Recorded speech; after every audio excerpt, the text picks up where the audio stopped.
প্রিয় বন্ধুরা, তোমরা অবশ্যই জানো যে এখন বর্তমানে আমাদের পশ্চিমবঙ্গে বিজেপি সরকার আসার পর লক্ষ্মীর ভাণ্ডার প্রকল্প এবং যুবসাথী প্রকল্প বন্ধ হয়ে নতুনভাবে চালু হয়েছে যুবশক্তি ভরসা কার্ড এবং অন্নপূর্ণা ভাণ্ডার প্রকল্প। এবার অন্নপূর্ণা ভাণ্ডার প্রকল্প কি, কত টাকা দেওয়া হবে, কিভাবে আবেদন করতে হবে, ফর্ম কোথায় পাওয়া যাবে, বয়সসীমা কি চা হয়েছে, A to Z এই সমস্ত তথ্য নিয়ে অলরেডি আমাদের চ্যানেলে একটা ভিডিও দেওয়া রয়েছে। তোমরা না দেখে থাকলে নিচের লিঙ্ক থেকে দেখতে পারো। আজকের এই ভিডিওটির মাধ্যমে আলোচনা করব যুবশক্তি ভরসা কার্ড নিয়ে।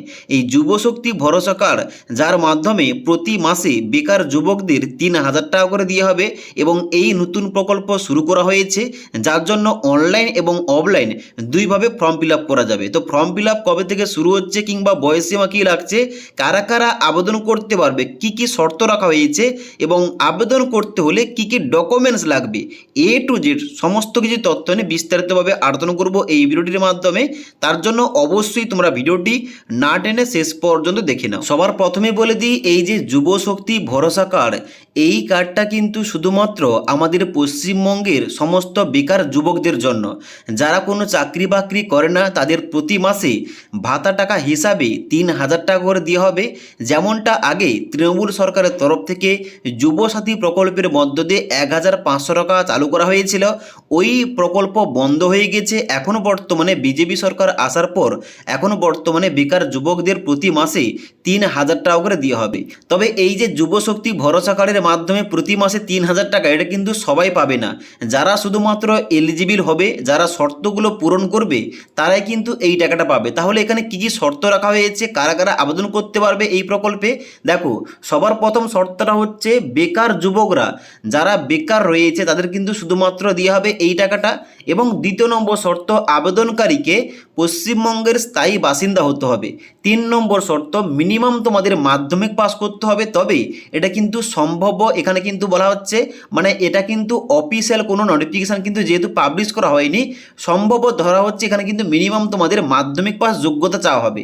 তার সঙ্গে সঙ্গে এখানে সম্ভব তোমাদের এজ লিমিট চাওয়া হবে 21 থেকে 40 বছর। যাদের বয়সটা 21 থেকে 40 বছর, অবশ্যই তোমরা কিন্তু এই প্রকল্পের জন্য আবেদন করতে পারবে। পঞ্চম নম্বর শর্ত রয়েছে, ব্যাঙ্ক অ্যাকাউন্টের সঙ্গে আধার ডিবিটি লিঙ্ক থাকতে হবে। যদি এই লিঙ্কটা না থাকে তোমরা কিন্তু কোনো মতেই টাকাটা পাবে না।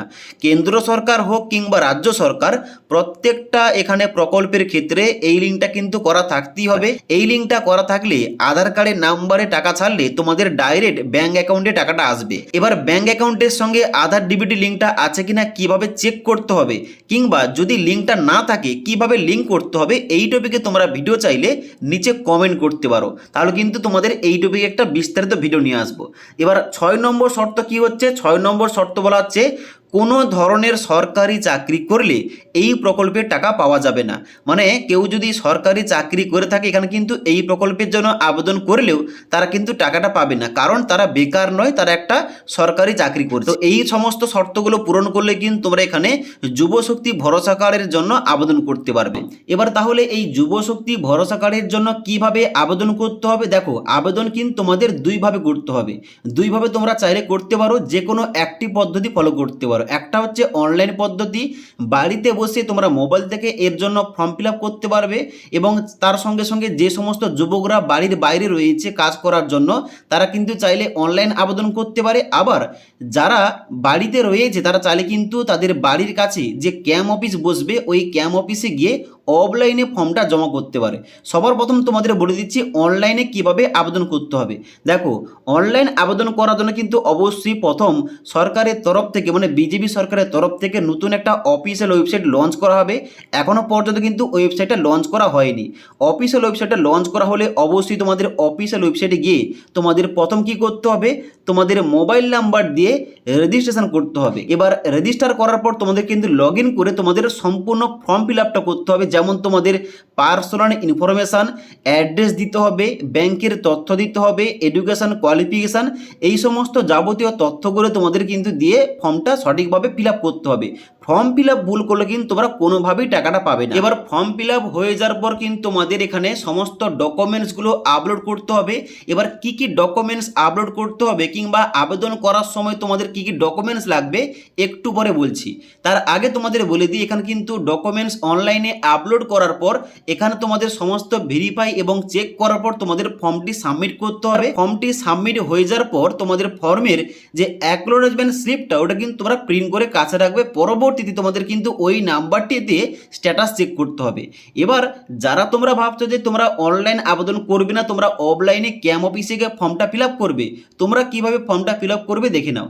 দেখো, অনলাইন ছাড়াও কিন্তু অফলাইনে তোমরা ক্যাম্প অফিসে গিয়ে, যেমনটা যুবসাথী প্রকল্পের সময় হয়েছিল, ক্যাম্প অফিস থেকে তোমরা আবেদন ফর্মটি প্রথম সংগ্রহ করবে।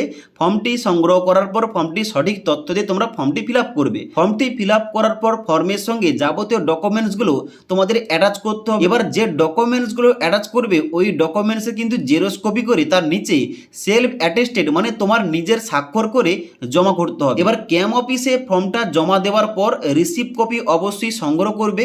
রিসিভ কপিতে তোমাদের যে নাম্বারটা দেওয়া থাকবে ওই নাম্বার দিয়ে পরবর্তীতে তোমরা কিন্তু স্ট্যাটাসটা চেক করতে পারবে। এবার তোমাদের বলে দিচ্ছি, এই যুবশক্তি ভরসা কার্ডের ফর্ম ফিল আপ মানে অনলাইন হতে পারে কিংবা অফলাইন, ফর্ম ফিল আপের জন্য যাবতীয় কী কী ডকুমেন্টস তোমাদের আগে থেকে গুছিয়ে রাখতে হবে। দেখো, সবার প্রথম তোমাদের কি লাগবে? সবার প্রথম লাগবে তোমাদের আধার কার্ড। যে আবেদনকারী তার আধার কার্ড লাগবে। আধার কার্ডে যেন তার নাম, বাবার নাম, ঠিকানা এবং ছবি এইগুলো যেন সমস্ত কিছু ঠিকঠাক থাকে। দ্বিতীয় নম্বর ডকুমেন্টস লাগবে অ্যাড্রেস প্রুফ, যেমন ভোটার আইডি কার্ড। এবার অ্যাড্রেস প্রুফ এর মধ্যে কিন্তু অনেকগুলো ডকুমেন্টস রয়েছে, তার মধ্যে তোমরা ভোটার আইডি কার্ড দিতে পারো।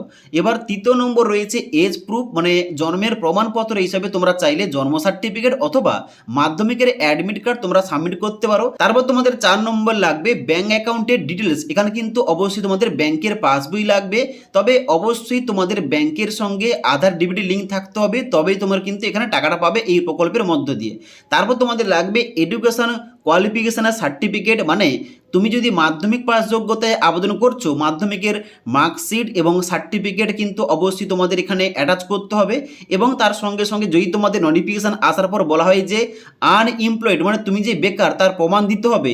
এখানে কিন্তু তোমাদের প্রমাণও লাগতে পারে, তবে এটা কিন্তু কনফার্ম নয়। এবার যখন অফিসিয়াল নোটিফিকেশান আসবে কিংবা অফিসিয়াল ওয়েবসাইটটা লঞ্চ করা হবে, তোমাদের আরেকবার বলে দেবো এবং তার সঙ্গে সঙ্গে তোমাদের স্টেপ বাই স্টেপ দেখিয়ে দেবো কীভাবে এখানে সম্পূর্ণ ফর্মটা ফিল আপ করতে হবে। এখন তোমাদের বলে দিচ্ছি, যারা তোমরা বেকার রয়েছো, যারা তোমরা বিভিন্ন চাকরি বাকরির জন্য তোমরা যারা প্রস্তুতি নিচ্ছ, তোমরা চাইলে কিন্তু এই যুবশক্তি ভরসা কার্ডের জন্য আবেদন করতে পারো। এবং আবেদন করলে তোমাদের যদি ফর্মটা অ্যাপ্রুভ হয়ে যায়, তোমরা প্রতি মাসে 3000 টাকা করে কিন্তু আর্থিক সহায়তা পেয়ে। এবার সব থেকে গুরুত্বপূর্ণ কথা, তাহলে এই প্রকল্পের জন্য অনলাইন আবেদন করার লিঙ্কটা কবে অ্যাক্টিভেট করা হবে কিংবা অফিসিয়াল নোটিফিকেশান কবে চালু হবে কিংবা ফর্মটা আমরা কবে থেকে ডাউনলোড করতে পারবো কিংবা কবে থেকে টাকা পাওয়া যাবে এই প্রকল্পের মধ্য দিয়ে। দেখো, এখন যেহেতু বর্তমানে বিজেপি সরকার ক্ষমতায় সবেমাত্র এসেছে, তারা কিন্তু বিভিন্ন মন্ত্রীদ্বয় শপথ গ্রহণ করবে এবং তারপরে বিভিন্ন দায় দায়িত্ব তারা কিন্তু অবশ্যই বুঝে নেবে। এটা কিন্তু বুঝতে মিনিমাম সময় লাগে 1 থেকে 1.5 মাস। এবং তারপর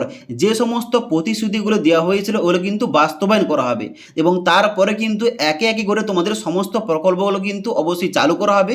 যার জন্য তোমরা ধরে রাখতে পারো মে মাসের শেষের দিকে অথবা জুন মাসের প্রথম সপ্তাহে তোমাদের কিন্তু এই প্রকল্পের জন্য আবেদন প্রক্রিয়া নেওয়া শুরু হয়ে যাবে এবং তোমরা ব্যাঙ্ক অ্যাকাউন্টে টাকাটা পেয়ে যাবে যারা তোমরা এখানে এলিজিবল হবে। তো এখানে তোমাদের স্টেপ বাই স্টেপ বলে দিলাম যুবশক্তি ভরসা কার্ডটা কি, এই প্রকল্পের জন্য কারা কারা আবেদন করতে পারবে, কিভাবে আবেদন করতে হবে, কি কি ডকুমেন্টস লাগবে, কবে থেকে টাকা দেওয়া হবে, A to Z। যদি তোমাদের এই প্রকল্প নিয়ে কোনো কিছু কোশ্চেন কিংবা কোয়ারিজ থেকে তাকে নিচে কমেন্ট করতে পারো। তাছাড়া আজকের এই ভিডিওটির আপডেট তোমাদের ভালো লেগে থাকলে একটি লাইক করবে এবং বন্ধুদের অবশ্যই ভিডিওটি শেয়ার করে দেবে।